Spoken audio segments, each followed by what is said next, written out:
Hello everyone. आज की इस वीडियो में हम देखने वाले हैं factor affecting growth of bacteria. ये हमारा नेक्स्ट लेक्चर रहने वाला है बैक्टीरियल ग्रोथ कर्व का, क्योंकि हमने बैक्टीरियल ग्रोथ कर्व में पढ़ा था कि कैसे बैक्टीरिया का अगर ग्रोथ हो रहा है तो कैसा कर्व बनाता है टाइम के साथ। और इसमें हम देखने वाले हैं कि ग्रोथ ऑफ बैक्टीरिया को अफेक्ट कौन कौन से फैक्टर करते हैं। ठीक है, तो हम एक एक करके काफ़ी सारे फैक्टर्स हम देखने वाले हैं और उन कैसे कैसे डिफरेंट टाइप ऑफ बैक्टीरिया पे वो फैक्ट करते हैं। ठीक है, तो फर्स्ट ऑफ ऑल हमारा क्या है, ऑक्सीजन रिक्वायरमेंट। ऑक्सीजन रिक्वायरमेंट के हिसाब से हम देखेंगे कि बैक्टीरिया कौन कौन से बैक्टीरिया को ऑक्सीजन चाहिए होता है, कौन कौन कौन सा नहीं चाहिए होता है, उनके और उनके एग्जांपल्स हमने काफ़ी ग्रुप्स में इनको डिवाइड करके रखा है। सबसे फर्स्ट ऑफ ऑल हमारा कौन से आने वाला है, ऑब्लिगेट एरोब्स। ऑब्लिगेट एरोब्स ऐसे टाइप के बैक्टीरिया हैं जिन जो और केवल प्रेजेंस ऑफ ऑक्सीजन में ही जिंदा रह सकते हैं।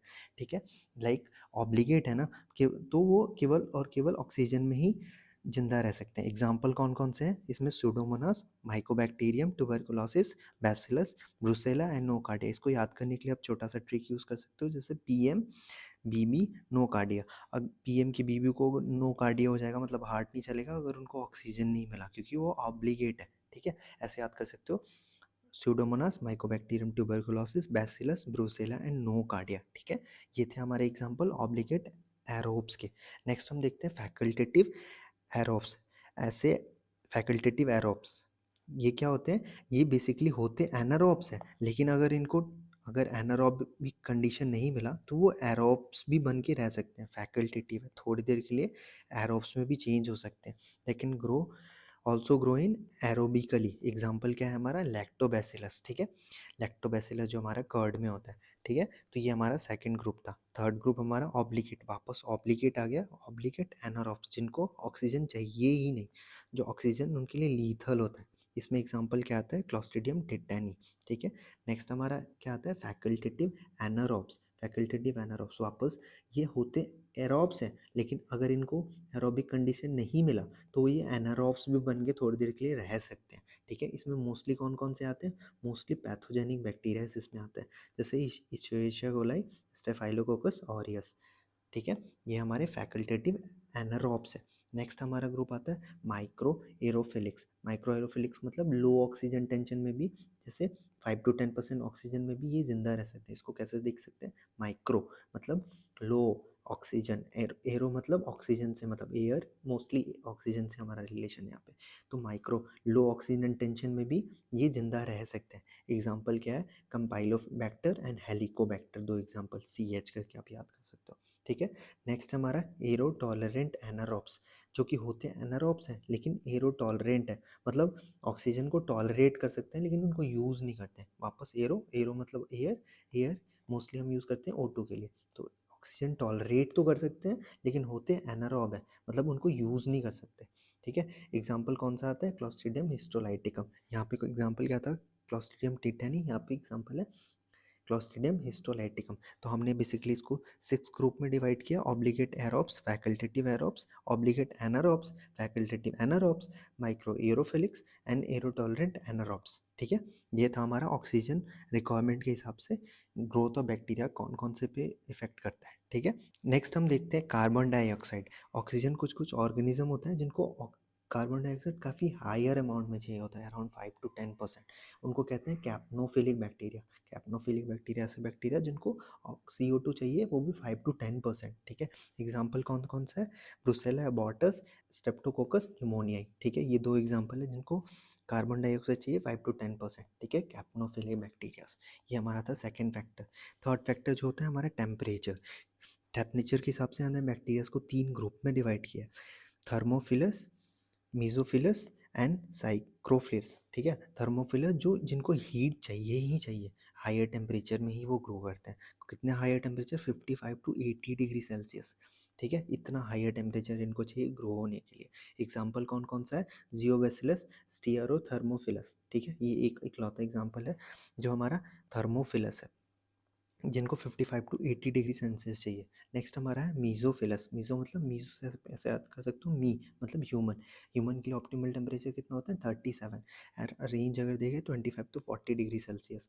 और इसमें एग्जाम्पल अगर देखें तो मोस्टली पैथोजेनिक बैक्टीरिया इसमें लाई करते हैं, क्योंकि मोस्टली पैथोजेनिक बैक्टीरिया इसमें लाई करते हैं क्योंकि हमारा बॉडी टेम्परेचर अराउंड 37 है, तो अगर वो 37 पे ग्रो करेंगे तभी तो हमें इफेक्ट कर पाएंगे, ठीक है। तो इसलिए मोस्टली पैथोजेनिक बैक्टीरिया इसी रेंज में, इसी में आता है, मीसोफिलिक में, जिसमें हम रहते हैं उसी में वो लोग भी ग्रो कर पाते हैं, ठीक है।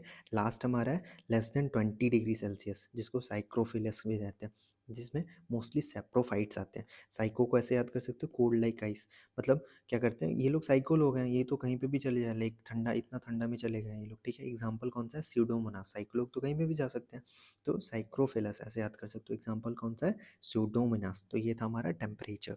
नेक्स्ट हमारा फोर्थ जो फैक्टर हमारा इफेक्ट करता है ग्रोथ और बैक्टीरिया को, वो है पीएच। जो ऑप्टिमल पीएच जो किसी बैक्टीरिया को चाहिए होता है वो 7.2 टू 7.6 होता है, ठीक है। ये हमारा ऑप्टिमल रहता है और यहीं पे हमारे मोस्टली पैथोजेनिक बैक्टीरिया लाई करते हैं। लेकिन कुछ कुछ बैक्टीरियाज होते हैं जिनको एसिडिक मीडियम चाहिए होता है, लाइक <4 पीएच चाहिए होता है। एग्जांपल कौन सा है, लैक्टोबैसिलस। एंड कुछ बैक्टीरियाज होते हैं जिनको अल्कालाइन मीडियम चाहिए होता है, लाइक 8.2 टू 8.9, जिसमें हमारा एग्जांपल क्या है, विब्रो कॉलेरा। लेकिन मोस्टली हमारा ऑप्टिमल, मोस्टली बैक्टीरियाज को, मोस्टली पैथोजेनिक बैक्टीरियाज को 7.2 टू 7, स्लाइट बेसिक इन्वायरमेंट चाहिए होता है ऑप्टिमल ग्रोथ के लिए, ठीक है। नेक्स्ट हम देखते हैं लाइट। लाइट कैसे इफेक्ट करता है। मोस्टली बैक्टीरिया क्या होते हैं, वो डार्कनेस प्रिफर करते हैं और सेंसिटिव होते हैं यूवी रेस से। यूवी रेस उनके लिए हार्मफुल होती है। लेकिन क्या होते हैं, कुछ कुछ एक्सेप्शन है, लाइक फोटोक्रोमोजेनिक माइकोबैक्टीरियम जो है वो पिगमेंट तभी प्रोड्यूस करता है जब उसको लाइट मिलता है, ठीक है। तो ऐसा हमारा क्या होता है, डार्कनेस प्रिफर्ड होता है मोस्टली बैक्टीरिया द्वारा, लेकिन कुछ फोटोक्रोमोजेनिक माइकोबैक्टीरिया लाइक उनको चाहिए लाइट, किसके लिए, पिगमेंट प्रोड्यूस करने के लिए। तो ये था हमारा लाइट का की बात, ठीक है। नेक्स्ट हम देखते हैं ऑस्मोटिक इफेक्ट।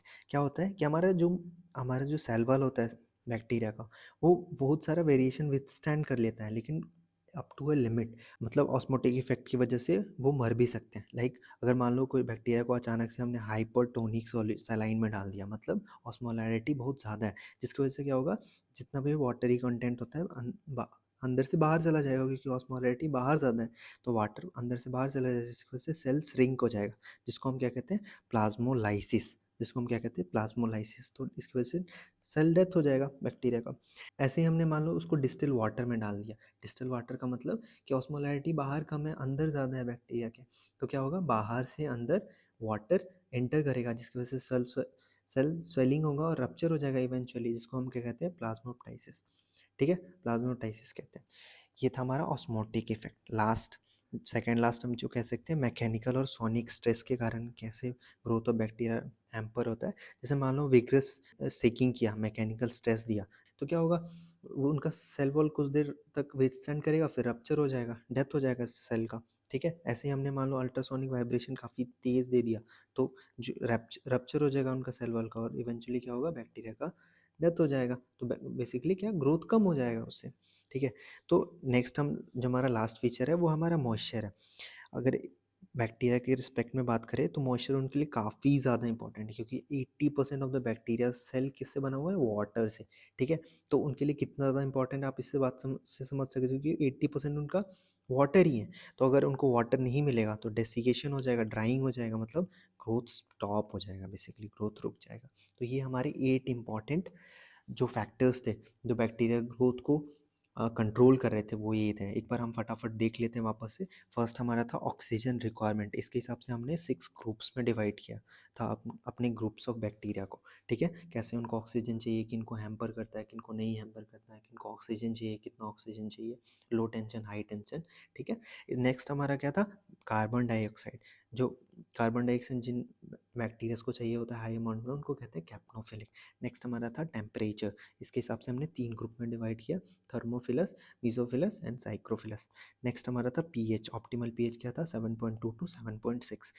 फिफ्थ फीचर हमारा क्या था, लाइट। मोस्टली बैक्टीरिया क्या प्रेफर करते हैं, डार्कनेस। सेंसिटिव किससे होते हैं, यूवी रेस से। लेकिन कुछ कुछ बैक्टीरिया लाइक फोटोक्रोमोजेनिक माइकोबैक्टीरिया, उनको पिगमेंट प्रोड्यूस करने के लिए लाइट चाहिए होता है, ठीक है। सिक्स्थ फीचर हमारा था ऑस्मोटिक इफेक्ट। कैसा होता है, अगर अचानक से हमने ज़्यादा वेरिएशन किया तो बेसिकली डेथ हो सकता है बैक्टीरिया का। सेवन्थ फीचर हमारा मैकेनिकल और सोनिक स्ट्रेस था। और 8 जो हमारा था, मॉइस्चर एंड डेसिकेशन था। ये हमारे 8 फीचर्स थे, बेसिकली फैक्टर्स थे, जो हमारे ग्रोथ ऑफ बैक्टीरिया को हैम्पर कर रहे थे या रेगुलेट कर रहे थे। तो that's all for this video. See you guys in the next video with a new topic.